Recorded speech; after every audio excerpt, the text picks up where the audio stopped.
Olá pessoal, boa tarde. Então vamos iniciar aqui a nossa live, né? Estava prevista para o início às 17 horas. Então, sobre as MPs, né? Essas novas MPs sobre a flexibilização trabalhista. A MP 1046 de 2021 e a MP 1045 de 2021 também, ambas que saíram aí recente, no finalzinho aí de abril. Então, para acompanhar essa live hoje, para quem não me conhece ainda, quem é cliente, aí os amigos que já me conhecem, né? Fábio Amarante, sou gestor, diretor do RH e da consultoria da Contabilidade de Falavinha. E aqui ao meu lado a doutora Tamara, que nos apoia aí também e faz parte do nosso time como consultora jurídica, trabalhista, previdenciária e toca aí a parte da consultoria da Falavinha conosco aí. Doutora Tamara, se apresentar, falar um pouquinho de você. Olá pessoal, boa tarde, eu sou Tamara Curaiola, sou consultora trabalhista aqui na Falavinha Inteligência Contábil e hoje a gente vai tentar trazer para vocês as medidas emergenciais, né, que o governo federal instituiu pela MP 1045 e 1046 e que podem ser uma ótima opção aí para as empresas que estão passando por dificuldades desde o início da pandemia. E acho que para tentar trazer de forma mais atrativa, né, optamos em fazer uma analogia do que é a legislação atual, referenciando a nova legislação, né, para ficar bacana, porque a gente já tem o conceito de como que funciona hoje e o que trouxe de novidade para as empresas, empresários, para colaboradores, né, para todo mundo que está aí sofrendo com essa pandemia. É para todo mundo, né? Então, para a gente ter uma base sobre tudo isso, né? Então, iniciando ali, né? Hoje a gente tem a MP 1046, que ela vai falar sobre teletrabalho, antecipação de férias coletivas, aproveitamento de feriados do ano, podendo antecipar eles, né? Banco de horas, a suspensão de algumas exigências do SESMIT e também a prorrogação novamente do FGTS para pagamento futuramente, né? Então são alguns tópicos que nós vamos abordar aí nesse primeiro tema da MP 1046, né, doutora Tamara? Com relação ao teletrabalho, né, mais popularizado, conhecido como home office, né, previsto ali no artigo 75A da CLT, se eu não me engano, ele traz para nós o seguinte contexto atual, que o teletrabalho ele é existente na legislação trabalhista e previdenciária, porém, quando eu quero alterar a modalidade do contrato normal de trabalho para o teletrabalho, eu tenho que avisar o funcionário com 15 dias de antecedência. E o mais importante, acho que acima de tudo, não só na legislação atual, quanto nessa novidade que nós vamos ver, é importante como eu regulamento esse teletrabalho. Esse é o mais importante, porque aí em âmbito trabalhista, né, já temos doutrinas, já temos aí algumas decisões com relação a acidente de trabalho, como que funciona, porque hoje o SESMIT ele não consegue, né, os laudos da segurança do trabalho, da medicina do trabalho, eles não conseguem alcançar a casa do funcionário, né? Então a melhor forma de se prevenir é regulamentar, fazer um regulamento desse teletrabalho. A legislação atual, ela sugere que eu, em comum acordo com o funcionário ali, né, faça a migração do trabalho normal, presencial na empresa, para o teletrabalho, com 15 dias de antecedência, estando regulamentado. Esse é o formato adequado. E considera também o teletrabalho constante no artigo 62 da CLT, lá na linha terceira, que fala que não tem o controle da jornada de trabalho, ele é isento do controle de jornada de trabalho. Então vamos verificar meio que um resumo. O teletrabalho tem aqui, na atualidade, avisar com 15 dias de antecedência, não faz parte do controle de jornada de trabalho, e é em comum acordo. E tem que ser regulamentado entre as partes, ajuda de custo, quem vai fornecer o material, equipamento, essa ajuda de custo é indenizatória, não é? Tudo isso vai estar exposto ali nesse contrato regulamentado. Agora a Tamara vai falar um pouquinho para nós como que fica isso, doutora. Vamos lá? Certo. Então, pela MP 1046 de 2021, a gente tem algumas alterações nessa burocracia do teletrabalho. Então, o que o governo federal instituiu para home office? Que é um ato do empregador, então ele pode decidir se vai pôr em teletrabalho ou não. Basta que ele comunique o empregado ali com 48 horas de antecedência por um meio escrito ou eletrônico, poderia ser por e-mail, por exemplo. Não precisa fazer um termo aditivo prévio a colocar esse funcionário em teletrabalho, então essa é uma grande diferença. Aqui o empregador vai ter 30 dias para regularizar essa situação e fazer o termo aditivo, tá? Então essa situação de despesa, ajuda de custo, infraestrutura vai ficar regulamentado sim, mas o empregador tem um mês aí para fazer esse documento. Aprendizes e estagiários também podem entrar nessa situação de teletrabalho pela MP, tá? Como uma medida emergencial. E então que bacana, então eu não tenho mais o prazo de 15 dias de antecedência, de forma emergencial pode ser de imediato, eu tenho 30 dias para comunicar sobre essa alteração. E o bacana é que entrou aqui os aprendizes e estagiários, né? Eles também podem ser, até porque seria injusto, né? Como que eu tenho uma empresa ali que a empresa ela necessita desse distanciamento no período de pandemia e os estagiários que às vezes, muitas vezes têm a possibilidade de meio informatizado para realizar o trabalho de casa ali, ele fica de fora, né? A legislação atual traz que ficariam de fora, já nessa modalidade eles podem... Ele está permitido expressamente. E também a questão dos 30 dias, né? É 30 dias para formalizar o termo aditivo. Para colocar o funcionário, basta um e-mail falando, a partir de tal data, a empresa ou o setor ou você fica em home office pelo prazo de tantos dias. Se esse empregador precisar retornar o pessoal para o presencial, ele pode fazer isso de imediato. Nos nossos termos aqui, nós estamos instituindo um prazo de 24 horas para haver ali pelo menos uma programação de retorno. Mas a MP permite esse retorno imediato sem precisar de nenhum prazo. E questão de anuência do sindicato, formalizar com algum órgão, como que fica isso? Não precisa. Está dispensado expressamente de qualquer acordo coletivo, negocial com o sindicato. Pode fazer direto entre as partes. Perfeito. E acho que o próximo tópico, né, posterior ao teletrabalho que o texto traz para nós, é a questão da antecipação das férias individuais e antecipação das férias coletivas. Aqui dá para a gente falar também seguido das duas, né? Como que funcionam hoje as férias, que sofreu uma transição também advinda da reforma trabalhista. Antes de 2017, não havia a possibilidade de fracionamento. Hoje existe a possibilidade de fracionamento. Então, na atualidade, como que funcionam as férias? O funcionário que cumpriu o período aquisitivo, né, de 12 meses, que popularmente é chamado de aniversário de casa, fiz o aniversário de casa, da data que eu entrei até 12 meses, completei meu período aquisitivo. Completei meu período aquisitivo, se eu não tive falta ao trabalho, não há redução, eu vou poder tirar as férias, beleza, bonitinho. Se eu não tive afastamento previdenciário nesse período superior a 6 meses, também tenho direito normal usufruir ali um gozo de 30 dias de férias. Então esse gozo como que funciona? Completei um ano de empresa, 12 meses, eu vou ter mais 12 meses para sair 30 dias de férias. Atualmente eu posso fracionar em até 3 períodos esse gozo de 30 dias, sendo que um não pode ser inferior a 14 dias e o saldo restante, os 2 períodos, não poderão ser inferior a 5 dias de gozo de férias, né? Essa é a mobilização que eu tenho. As férias, elas são por iniciativa do empregador. O empregador vai optar a melhor data, mas o que nós temos orientado, o que mais se vê e observa-se nas empresas é que é em comum acordo. Empregador e empregado em comum acordo definem a data das férias e pode ser fracionada ou não.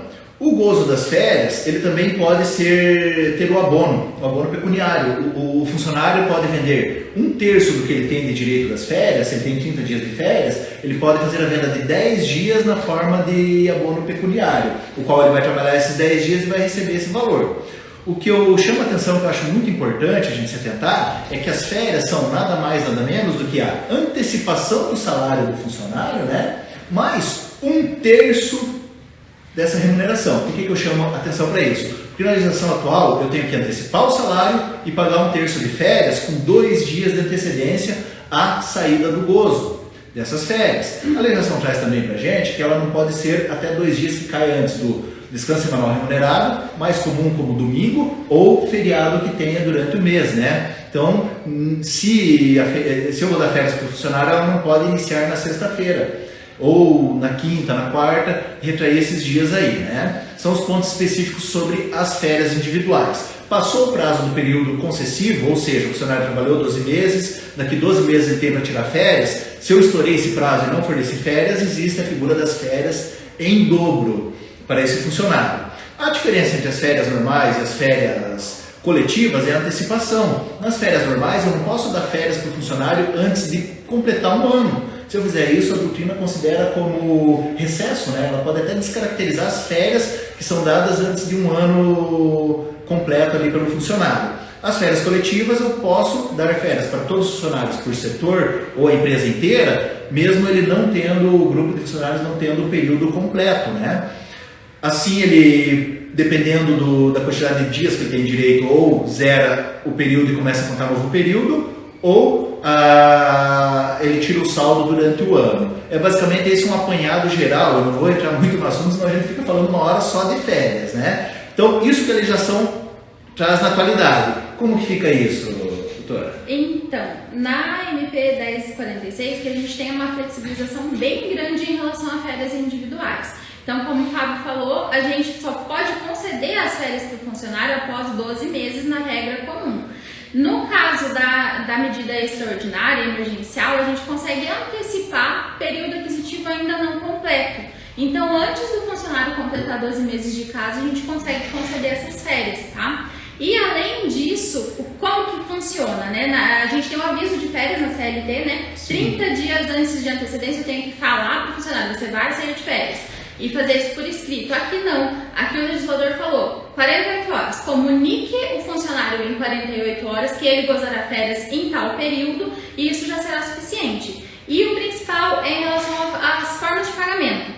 Eu tenho que pagar férias e o terço constitucional sempre 2 dias antes na regra comum, certo? Nesse caso da antecipação, eu posso pagar até o 5º dia útil do mês subsequente o valor da remuneração das férias e até 20 de dezembro, que é o mesmo prazo da gratificação natalina, do 13º, para pagar o terço constitucional e o abono pecuniário se as partes ali acordarem no abono. O abono pecuniário, na regra geral da CLT, é um direito do funcionário, então se ele pede dentro do prazo, o empregador tem que fornecer. Nesse caso aqui, a MP flexibilizou e falou que o empregador pode concordar ou não em conceder ali o abono pecuniário, tá? O período de gozo mínimo para férias individuais vai ser de 5 dias também, diferente da regra geral da CLT, tá? Perfeito, que bacana. Então eu tenho o prazo flexibilizado do aviso das férias, a questão do início ali, o terço eu posso jogar lá para dezembro só, junto com o abono salarial lá, a gratificação natalina, o 13º salário, né?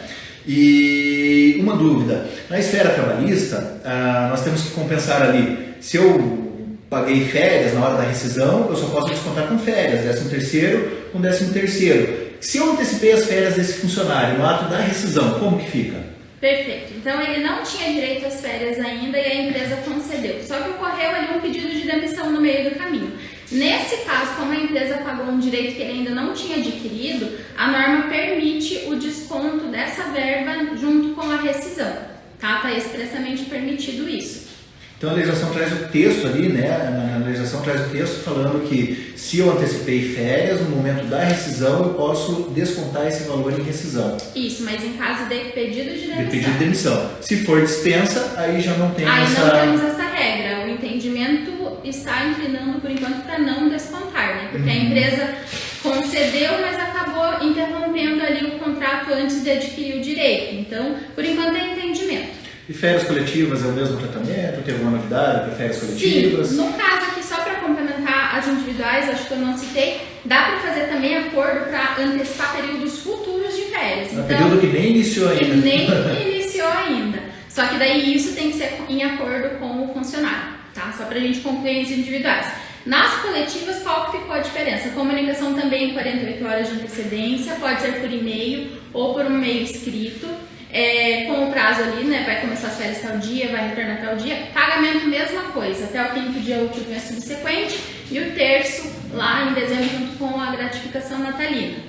E é nesse momento que a gente tem que ter uma assessoria da contabilidade ali, está bem calçado de controle, de monitoramento, tem um sistema bem interessante para controlar isso, né? Porque pense que eu estou deixando de pagar as férias no ato, vou pagar junto com o pagamento, eu tenho o terço das férias que vou pagar possivelmente, se a empresa desejar, só lá no final com o 13º. Eu acho que um bom sistema de monitoramento, controle é essencial, né? Essencial, com certeza, porque senão, se o empregado fica sem receber aquela verba que era de direito, né, isso pode se transformar em passivo no futuro.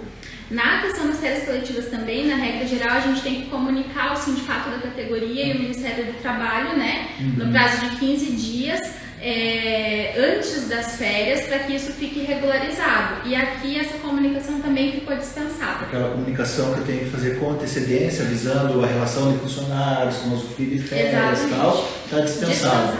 Uhum. Perfeito, acho que de férias seria isso, né? Exatamente, só ele permite aqui uma férias coletiva superior a 30 dias, né? Então ele dá um prazo mínimo de 5 dias e o limite acima de 30 dias, não dá um limite basicamente. Esse período que exceder 30 dias, o que exceder o período normal, né? Já acho que o que exceder o período que ele tem direito, acima disso é recesso, é considerado como recesso ou como férias?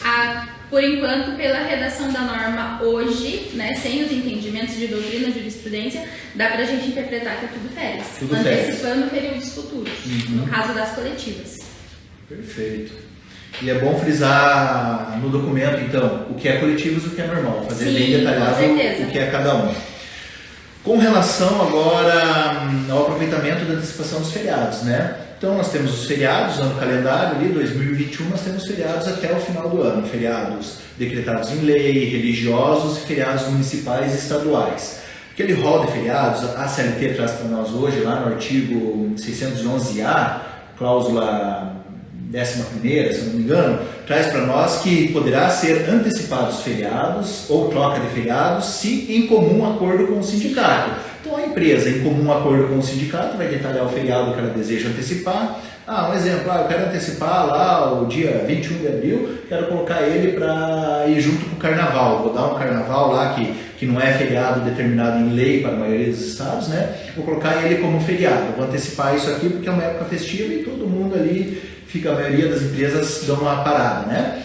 Então, para eu fazer essa prática de antecipar esse feriado para aquela data, eu tenho que fazer um acordo junto ao sindicato, com anuência, e aí sim ele se torna um acordo lícito, um acordo legal que não vai dar problema nenhum para a minha empresa.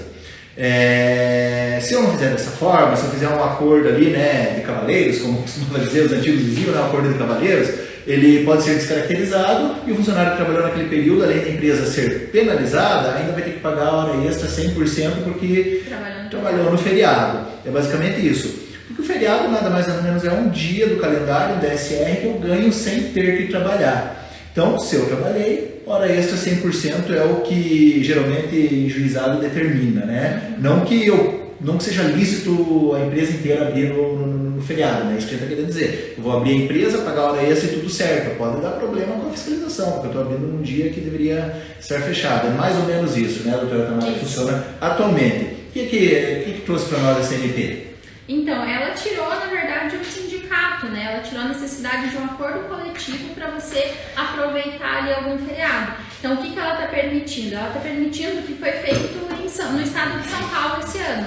O governo estadual, na época, antecipou ali seus feriados municipais, né? Para quê? Digamos que nessa semana houvesse um lockdown em Curitiba e a gente vai seguir fechar por um tempo. Esse fechamento eu consideraria já dias de feriado. Eu tenho 5 feriados para 2021, então eu usaria esses 5 dias de fechamento de estabelecimento como feriado, como descanso. O empregado recebe, fica em casa e não faz o trabalho. E no dia do feriado efetivo, né, lá no decorrer do ano, o funcionário trabalha. Então é basicamente uma troca. Perfeito. Então meu município está numa situação crítica, hospital lotado. Surgiu um lockdown, a melhor alternativa para uma empresa. Então, se o lockdown é de uma semana, 5 dias ali, 7 dias que seja, verificar os feriados do ano calendário, fazer um acordo durante o prazo da MP. Tem que ser durante o prazo da MP, né? Senão não tem validade. Dentro do prazo da MP de 120 dias, fazer esse acordo com os funcionários, antecipar os feriados, colocar ali eles em lockdown e lá para frente, quando recair um feriado, a empresa pode abrir normal, sem penalidade alguma, sem preocupação e sem o pagamento de hora extra, porque eu já antecipei nesse momento. É basicamente isso, né, a lógica. Isso, a única regra que eles estabelecem na medida provisória é o aviso de quais feriados serão antecipados, né, para o empregado em 48 horas de antecedência. Incluindo religiosos dessa vez. Ano passado a norma não permitia os religiosos, né, nesse ano está permitindo. Algo bem inovador, né? Bem novo para nós. Geralmente não se mexe em feriado religioso. Sim. Né? Então, o mais importante é estar discriminado, documentado e bem formalizado junto aos funcionários, né? Para isso que sempre que for fazer, né, os nossos clientes aí que estão nos assistindo aí, nos ouvindo, sempre buscar a contabilidade de Flavinha para verificar a melhor maneira, né? Verificar conosco a melhor maneira, o melhor documento. Nós temos um rol de documentos ali excelentes ali que dá para aplicar aí em quase 100% das empresas, e o que não der para aplicar a gente molda e reflete aquele parceiro nosso ali. Depois do aproveitamento de feriados vem aí o tão famoso banco de horas, né? A flexibilização do banco de horas. Muita gente confunde esse tópico do banco de horas, né? Porque a legislação ela traz o banco de horas como a substituição da hora extra, né? E se a gente for parar para pensar na lógica da hora extra, o meu funcionário está trabalhando normal ali, bonitinho, se ele faltou, é atraso, é falta. Se ele precisou trabalhar mais, aí é determinado o pagamento da hora extra com acréscimo legal. Se for previsto em sindicato percentual acima, será acima, mas a CLT traz para nós no mínimo 50% de adicional. Então perceba que se o empregador chegar para o funcionário e falar: fulano, fica em casa hoje à tarde porque eu não tenho trabalho, e essa empresa está no regime de hora extra, ela não pode descontar esse período que ele ficou em casa. Se ele trabalhou a mais, por solicitação do empregador, ele teve que trabalhar mais, eu tenho que pagar com acréscimo legal o valor de hora extra, né? O banco de horas ele é bem semelhante. Ele serve para quê? Para que o funcionário que tem aquela alta demanda, a empresa que tem alta demanda em períodos sazonais, o funcionário trabalha esse período e o empregador não necessita pagar a hora extra. Ele vai trabalhar mais e tem até, sendo individual, a gente já vai comentar sobre isso, sendo individual, tem até 6 meses para usufruir esse período. Então ele não pode ser o inverso, eu não posso primeiro dar folga para depois pedir para que ele trabalhe. Primeiro trabalha e depois goza esse período ali de descanso no regime do banco de horas sem acréscimo nenhum. Só que a legislação traz para nós o seguinte: o banco de horas ele poderá ser individual entre empregador e funcionário se for até 6 meses. Até 6 meses não precisa de anuência do sindicato, a gente sai no órgão, né? Passou de 6 meses ali para acordo de 1 ano, 2 anos, ele tem que ter anuência do sindicato, tem que fazer por meio do sindicato ou estar constando em convenção coletiva de trabalho. Isso quem traz para nós é o artigo 611-A da CLT, que veio com a reforma trabalhista, lá na sua cláusula 2ª. Então ele traz para a gente que o banco de horas, se for até 6 meses, né, ele pode ser entre funcionário e empregador. Passou disso, tem que ser com o sindicato da categoria, e temos que observar essa questão do controle ali de horas, né? Para que eu aplique o banco de horas, eu tenho que ter um bom sistema de monitoramento de horas. O que a gente mais vê é o controle de jornal do ponto eletrônico, né? A maioria das empresas conhece o que se trata o ponto eletrônico. Existe biométrico, de várias formas aí. Mas a empresa tem mais que 20 funcionários, não é nem opção, é obrigatório esse controle de jornada. Para a empresa que adotar o banco de horas e tiver menos que 20 funcionários, é ideal que tenha um sistema de controle de jornada de trabalho para mensurar isso e ficar da forma mais clara possível. Acho que basicamente seria isso o que a legislação atual traz para nós de banco de horas. Como que fica essa questão? Isso, nesse cenário de banco de horas na CLT, a gente nunca pode ter horas negativas, né? Não no acordo individual entre empresa e empregado, só se o sindicato permitir isso em convenção coletiva. Então, o que a MP traz de maior diferença é justamente isso. Ela permite um banco de horas que seja em face, né, em favor ali do empregado, no formato geral que é utilizado, ou do empregador, onde o empregado fica em casa, não está trabalhando devido de repente a alguma determinação municipal, e ele fica em débito nessas horas para a compensação posterior. Então, esse banco de horas, no caso aqui da medida provisória 1046, o empregado vai ter até 18 meses contado do encerramento do prazo da medida provisória, que é de 120 dias, ele encerra dia 25 de agosto de 2021, para fazer essa compensação. Então, é um prazo bem elastecido para caso a empresa precise ficar fechada há muito tempo, né? E o empregado acabe acumulando horas negativas ali. Só para ver se eu entendi essa parte. Então não quer dizer que eu vou fazer o banco de horas e até o final ele vai trabalhar menos, e depois lá no final eu vou pedir para ele trabalhar mais. O que acontece aqui é uma flexibilização durante esses 120 dias, deu um lockdown, acarretou problemas por conta da pandemia, que acontece? O funcionário vai poder ficar em casa, vai poder descansar, a empresa vai reduzir o seu quadro de funcionários e a partir do dia 25 de agosto. 25 de agosto, a partir desse período ele tem 18 meses para pagar essas horas para a empresa. Exatamente. Aí como que se paga essas horas, né? As horas extras são permitidas até o limite de 2 horas diárias pela regra geral do CLT, isso está repetido na medida provisória, e 10 horas diárias de jornada. Então 2 horas extras por dia, limite de 10 horas de trabalho por dia também, tá? Então, isso perfeito. lá depois do prazo. Então ele não altera em nada o artigo 59 da CLT que traz para nós o limite de jornada, lá acho que é o 59, né? Que traz pra gente que o limite máximo da jornada, mesmo no sistema de banco de horas, será 2 horas diárias e não excedendo 10 horas diárias. Perfeito. Daí a compensação, ponto bastante importante também, ela poderá ser determinada pelo empregador. Então não precisa necessariamente de um acordo entre as partes da forma dessa compensação posterior. O empregador pode determinar os momentos de pagamento. Perfeito, então. Acho que o banco de horas seria basicamente isso, as principais mudanças. Exato. E a mesma questão que a gente já vem falando do acordo de troca de feriados, do teletrabalho. Documentado, tudo bem documentado, bem claro, para que não haja diversidade de opiniões futuramente em uma das partes. Acho que se você detalhar bem certinho como que será regulamentado isso, vai ficar tranquilo. Porque é um período de adaptação, né? Nós estamos em pandemia e às vezes o funcionário tem que ficar em casa por conta do lockdown e a empresa futuramente para até ter um retorno disso futuramente. Com relação à suspensão administrativa no SESMIT, né, Segurança e Medicina do Trabalho, também foi pontuado alguma coisa com relação a isso, né? Isso. Acho que eu vou falar um pouquinho dos tópicos mais comuns da empresa. O que a gente tem mais de comum na empresa na atualidade? O exame admissional, demissional e periódicos. Hoje, conforme o PC mensual, os laudos da empresa e na forma trabalhista, até para enviar informações para o E-Social, o exame admissional ele deve ser realizado antes do início do funcionário às atividades. Não pode ser no dia nem no dia seguinte, tem que ser na data anterior ao início da admissão do funcionário e envio da carga para o E-Social. O periódico pode ser anual, pode ser semestral, aí depende do laudo e do que está na atividade de cada empresa ali, né? Então nós temos o admissional, o periódico e nós temos o demissional, que mostra que o funcionário está apto para sair da empresa, que tem que ser até, via de regra, até a data do desligamento do funcionário ali tem que estar ok essa documentação.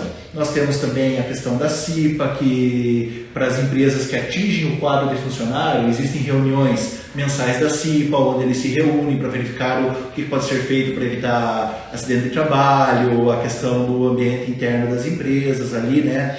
E tem também a questão de treinamentos. Para algumas funções é obrigatório fazer treinamento, é estipulado conforme a NR, treinamentos que devem ser feitos pelos funcionários. Tudo isso nós temos calendário e prazos. O que a medida traz para nós com relação a isso?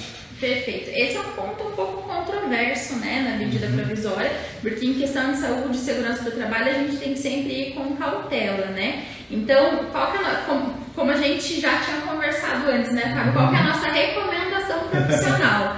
Se na sua localidade as empresas de saúde e segurança que trabalham com a sua empresa estão funcionando, mantenha a rotina igual, você não é obrigado a seguir a medida provisória. Mas nós temos aqui, caso tenha alguma situação que impeça ou dificulte o acesso a empresas de saúde e segurança do trabalho, que temos uma flexibilização de prazos, veja só. Então, a gente tem uma suspensão durante os 120 dias da medida provisória da obrigatoriedade de realização de exames médicos ocupacionais, entra admissional, periódico, demissional, só tem uma exceção para o demissional, exames clínicos e complementares também ficam suspensos e para o demissional tem que ser feito para profissionais que estejam em home office, em teletrabalho, essa é a única exceção, tá? Para os profissionais da saúde, essa regra não se aplica. Se for em ambiente hospitalar, todos os exames clínicos, médicos, ocupacionais precisam ser realizados da mesma forma. Inclusive, treinamentos que sejam obrigatórios para a área precisam ser feitos. Não entra na regra da suspensão.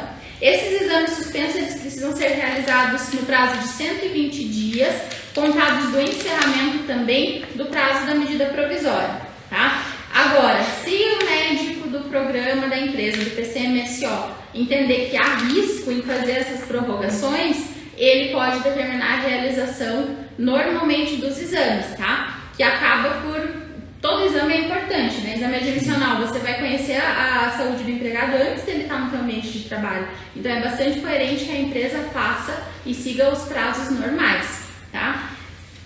Eu acho que, só um adendo, né? Eu acho que é bem importante manter os exames. Quem puder, manter os exames. Com certeza. Mantenha, né? Porque ele prorroga o exame admissional. Mas não vai trazer uma segurança de que se existir uma complicação, rápido, o contrato, né? Pode ser desfeito, né? Exatamente. Então é o risco da empresa, o ônus da empresa. Você contratou, quis prorrogar o exame, beleza, não vai ter nenhuma multa, nem nada, né? Mas pense que você assumiu a responsabilidade do funcionário já é efetivo, já é contrato CLT. Já é contrato. Daí vai ter rescisão no término, vai ter rescisão se for contrato indeterminado, quase indeterminado. Aí entra toda a questão e o ônus da empresa aí. Então é só uma questão ali, se tiver lockdown mesmo, não tiver como fazer, até beleza, a legislação te respalda, mas vai assumir o risco. Exato. Daí em saúde e segurança do trabalho, eu vou passar rapidinho aqui pelos demais tópicos, que a gente ainda tem bastante assunto, Sim. Então o exame demissional aqui, ele fica dispensado se o último exame ocorreu em até 180 dias, tá? Durante então o prazo da MP, que vai até dia 25 de agosto, o exame demissional ele pode ser substituído por qualquer outro exame admissional, retorno, troca de função, periódico que tenha sido feito nos últimos 180 dias, tá? Fica suspenso por 60 dias contados do dia 28/4, data de publicação da MP, a obrigatoriedade de realização de treinamentos periódicos das normas regulamentadoras, tá?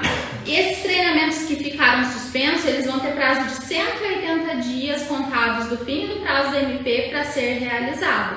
Depois a gente pode até colocar isso no material escrito, né, Fábio, para disponibilizar para o pessoal que está assistindo, porque são vários prazos, vários pontinhos ali que pode gerar dúvida. Muito detalhe, né? Exatamente. As reuniões da CIPA, incluindo reuniões que tenham a ver com o processo eleitoral, também ela pode ser feita de forma remota, tá? Que a ANR determina que seja presencial, né? Então pode ser feita de forma remota. E, por fim, a MP fala assim, as medidas não autorizam o descumprimento das normas de saúde e segurança. Então, ela flexibiliza, mas ela não desautoriza ali o descumprimento. Mais um ponto, o legislador permitiu algumas suspensões, mas não se responsabiliza por nada. Então, cabe a nós aí ter esse cuidado nessa parte das flexibilizações. Perfeito, né? E como último tópico da MP aí, até para dar tempo de a gente talvez responder algumas perguntas ainda hoje, o próximo tema ali da suspensão que é bem interessante, né? Finalizar com o deferimento do recolhimento do FGTS. Assim como houve na MP 927, foi a 927 que trouxe isso, né? Ali a questão da prorrogação do pagamento do FGTS ocorre novamente na MP 1046. Então a empresa pode deixar de pagar o FGTS nesses 3 meses agora, desde que ele declare e faça a confissão desses valores, e lá na frente, a doutora Tamara vai passar para nós ali as datas, pague sem multas e juros, né? Nós acreditamos que dessa vez será feito de forma bem organizada, até mesmo pelo sistema da Caixa. A primeira vez quando saiu saiu a lei lá, 927, que saiu circular da Caixa, as contabilidades tiveram que emitir a guia manual, houve cálculo divergente e até algumas empresas até tiveram sua certidão travada e depois a regularização disso. Pensamos nós que agora a Caixa já está com maior estabilidade no sistema e agora vai ser mais fácil, né? Algo que a gente já viveu e vai ter agora aí. Com relação aos prazos aí, como que ficou isso? Isso, então a gente teve essa suspensão de exigibilidade, né, do FGTS de quatro competências, perdão. Abril, maio, junho e julho, e a exigibilidade volta, digamos assim, a partir de setembro. As empresas vão poder recolher essas competências a partir de setembro, outubro, novembro e dezembro, sem qualquer encargo, sem multa, sem juros, sem encargos, correção monetária, nada. Basta que respeite os prazos ali de confissão do débito, né? Fazer os procedimentos do sistema para que tudo corra bem, assim esperamos. Eu acho que vai assim. E quem já é nosso cliente aí pode solicitar o seu responsável direto as informações para prorrogação, já informa que vai prorrogar e tal. Nós já colocamos na programação aí da melhor forma possível aí para cada parceiro nosso. Isso. Bom, da MP 1046, só para concluir, ela vale também para o empregado doméstico, empregado temporário, né? Claro que nas limitações do que condiz com as funções. Então, banco de horas, antecipação de feriados, antecipação de férias, isso também vai valer para esses empregados, tá? Acredito que os pontos mais relevantes da MP 1046 a gente conseguiu passar, dá pra gente passar agora para dos acordos, né? Dos acordos, né? Em seguida a gente começa a responder as perguntinhas se der tempo. Sim, a questão dos acordos, você diz a MP 1045 ali da suspensão, da redução, né? Exato. Assim como houve ali em outrora, né, no ano passado, ali a questão da suspensão do contrato, da redução da jornada em 25%, em 30%, em 25%, em 50%, em 70%, aparece agora para nós essa mesma disposição, né? Então, pessoal, um pouco sobre isso que a gente vai falar.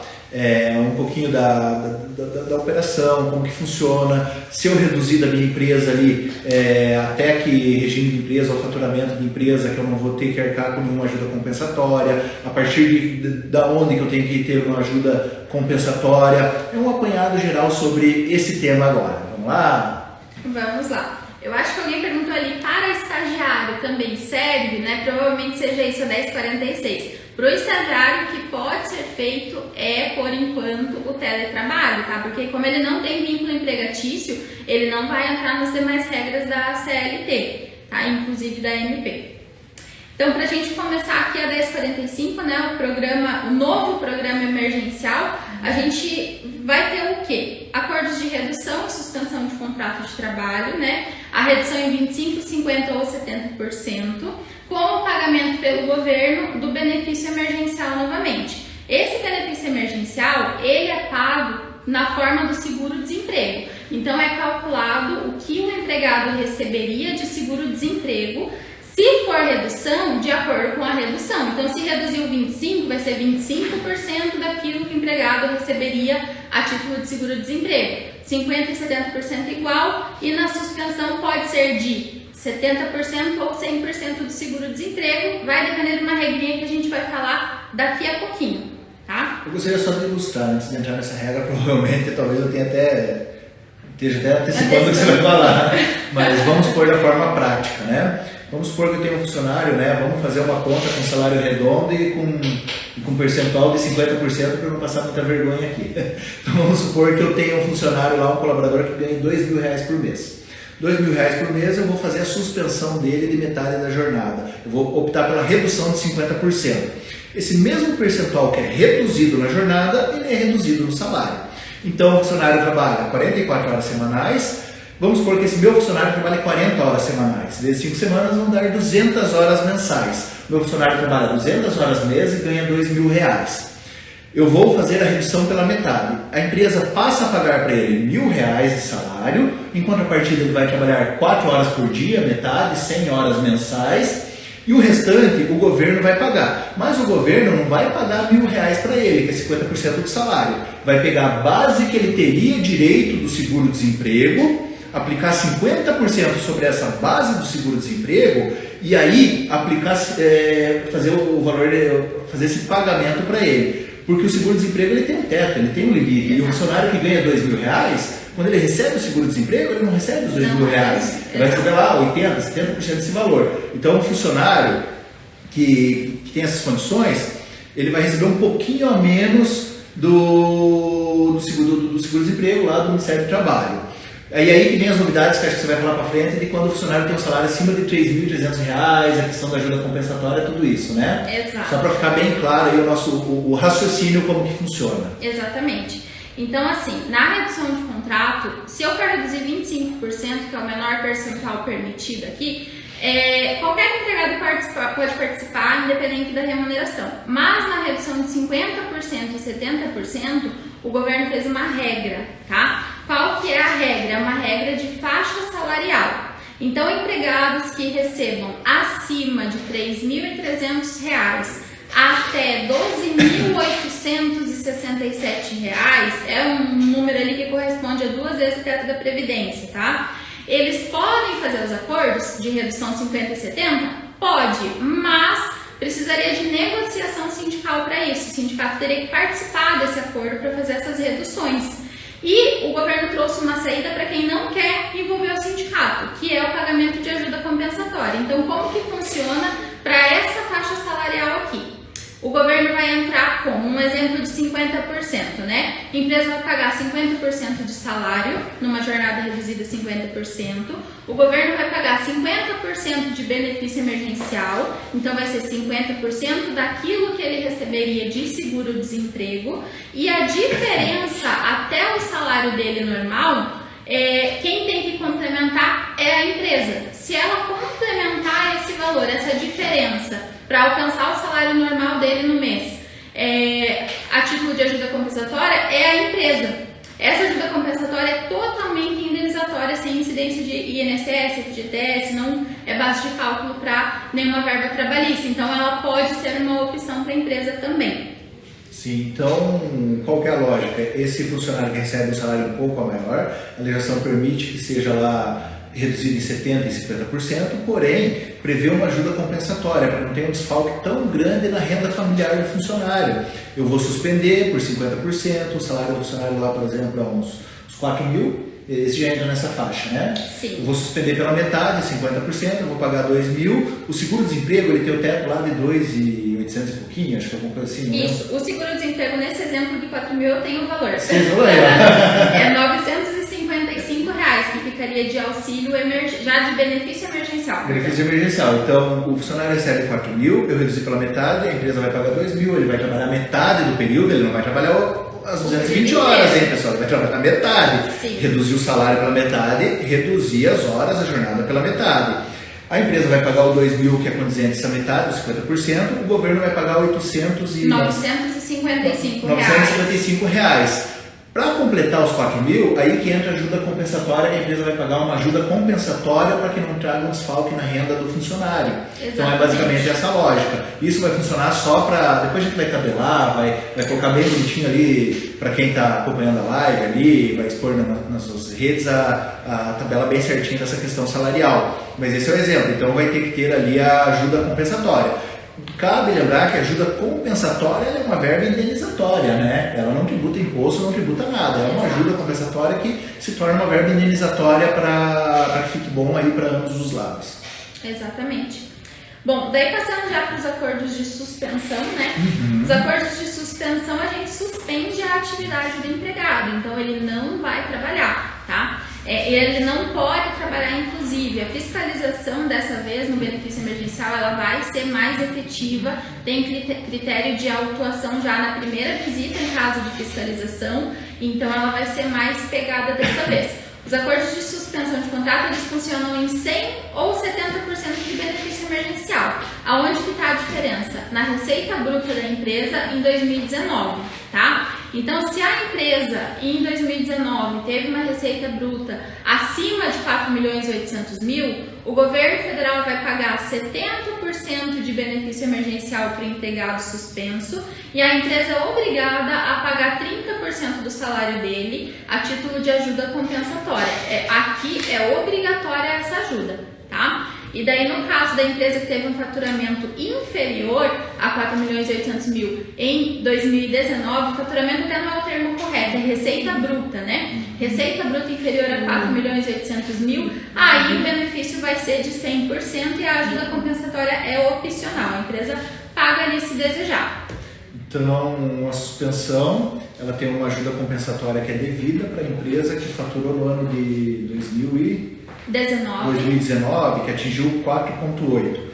A que atingiu acima de 4,8 é obrigada a pagar o 30% de ajuda compensatória. Aquela que atingiu menos que 4,8 em 2019 é uma opção facultativa. Se a empresa desejar pagar para ajudar os funcionários na ajuda compensatória, paga, senão não.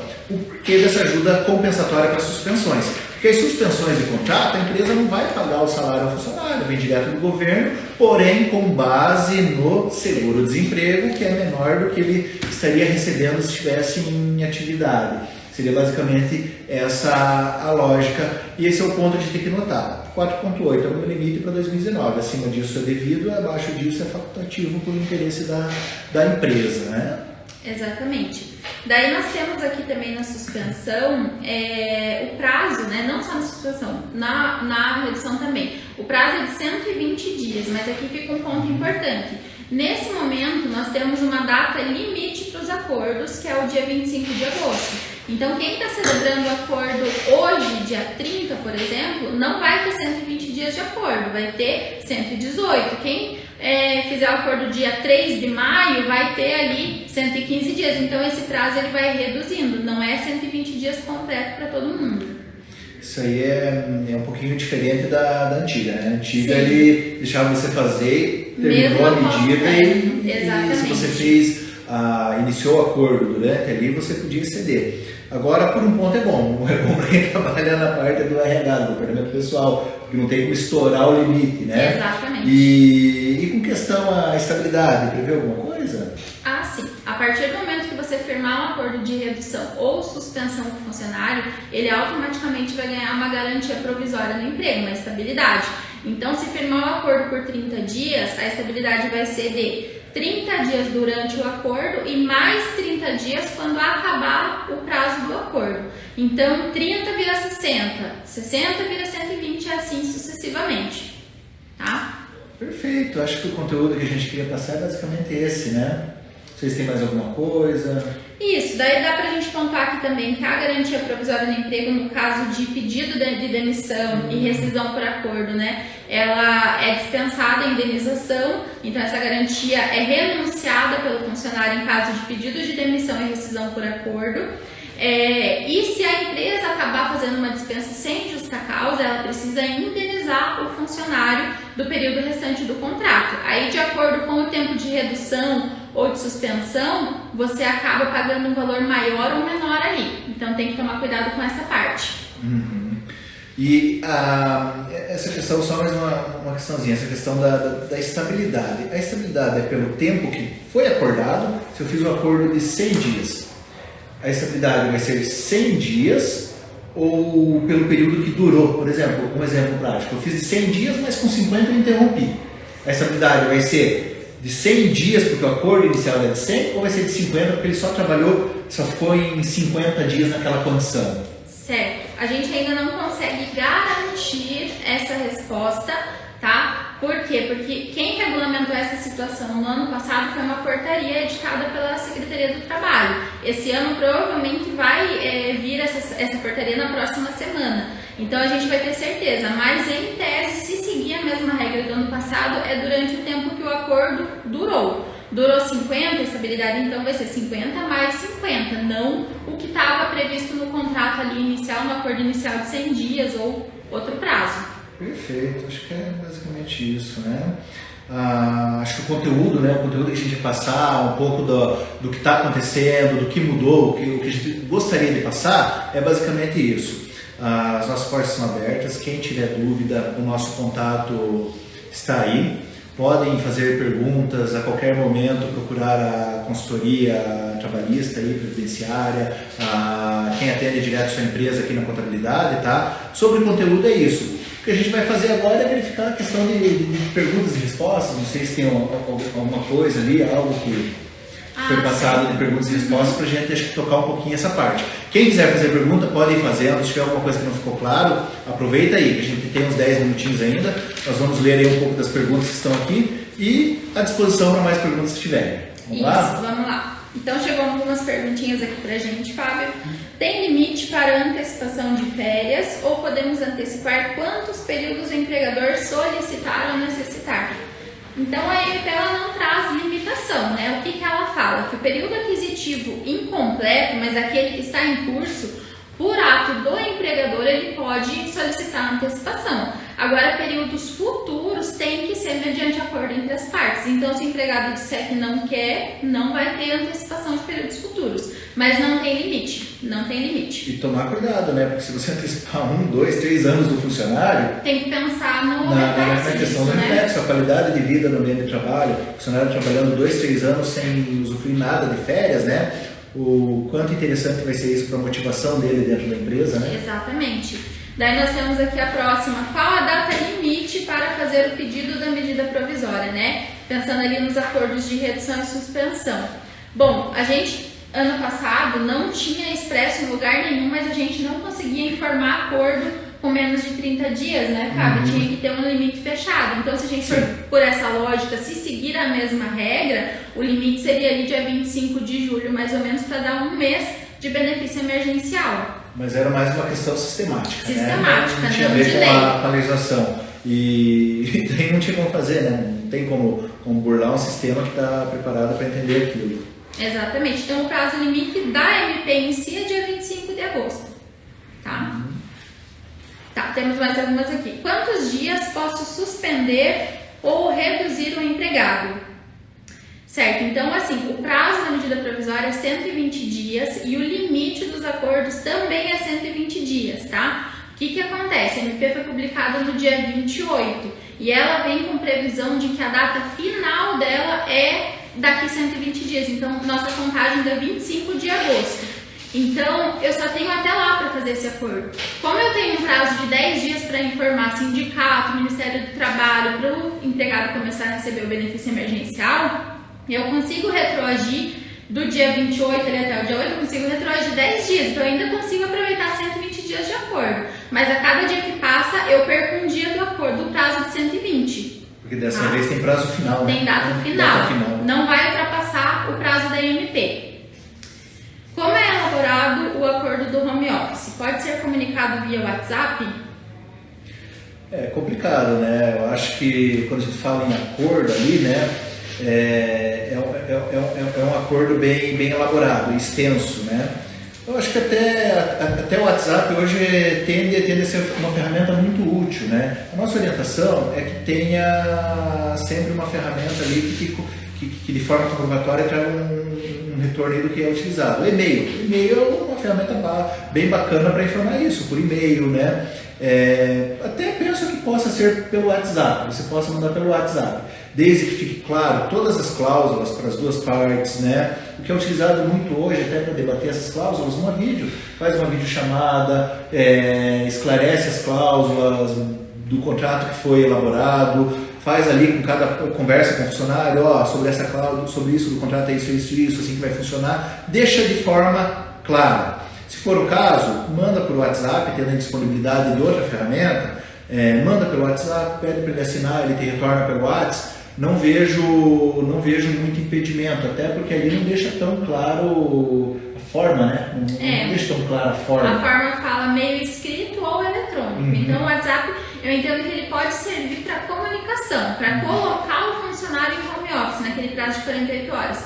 Mas na hora de formalizar o termo aditivo, com as regras, com quem vai custear o quê, com a ajuda de custo, esse termo eu recomendaria que fosse pelo menos por e-mail. E hoje a gente tem esses sistemas eletrônicos aí de assinatura digital, né? Sim. Tem sistema com baixo custo, né, que muitas empresas têm adotado, o custo é baixo, o funcionário, a partir do momento que recebe ali a informação, ele dá um aceite e já gera um IP de assinatura digital, já gera uma assinatura ali que é válida legalmente, e o custo não é tão alto, é só questão de adaptação. Se a gente for utilizar o WhatsApp para tudo, é até perigoso a gente se perder, né? Sim, o WhatsApp ele não traz tanta segurança, até no armazenamento mesmo.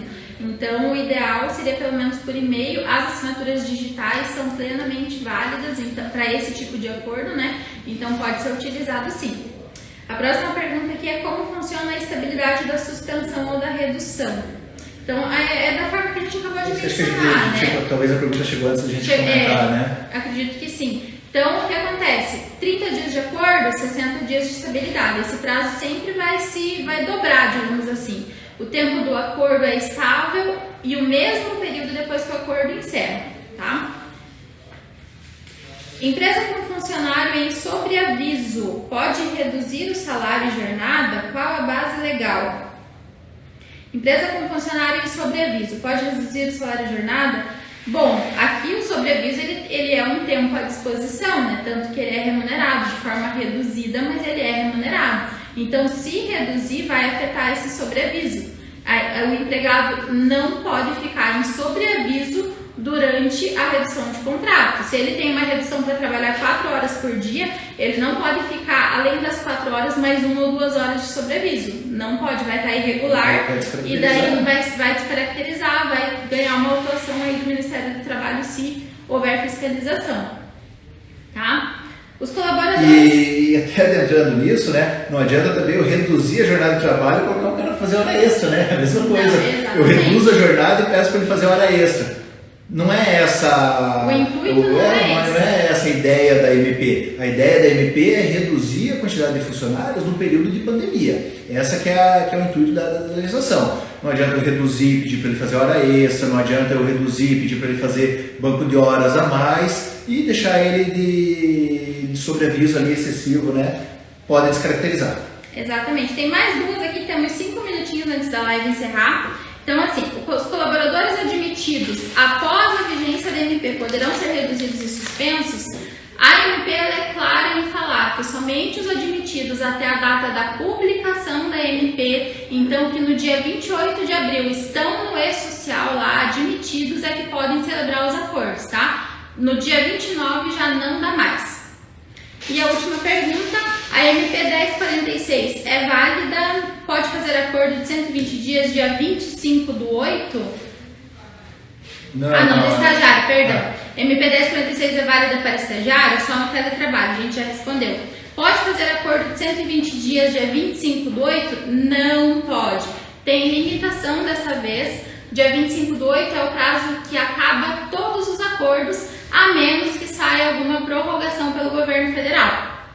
Perfeito, pessoal. Acho que é isso. Se houve mais perguntas ou se houverem mais perguntas, aí vai ser respondido ali no status ali do Insta aí da contabilidade. Espero que tenham gostado. Vamos ter mais temas para frente que nós vamos gostar de discutir com vocês.